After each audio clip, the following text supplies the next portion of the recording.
menuju desa Lalonggaluku. Kapolres Konawe AKBP Ahmad Setiadi SIK dalam keterangannya mengatakan pada saat mobil pickup ini tiba di landasan karena muatannya berat dan posisi air lagi surut menyebabkan posisi landasan Pincara menanjak dan akhirnya mengakibatkan mobil tersebut mundur dan tersangkut pada pinggir landasan Pincara sebelumnya. Selanjutnya mobil terbalik masuk ke dalam sungai Konaweha.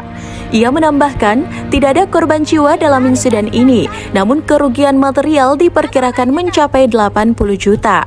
Sampai saat ini kendaraan itu masih dalam proses pencarian untuk dievakuasi. Dalam video yang beredar di media sosial, saat mobil tenggelam, terdengar suara masyarakat yang berteriak meminta tali untuk mengikat mobil tersebut. Sementara itu, sopir pick-up, Daming, mengatakan saat ia hendak menyeberangkan mobil melalui Pincara, kondisi mobil belum stabil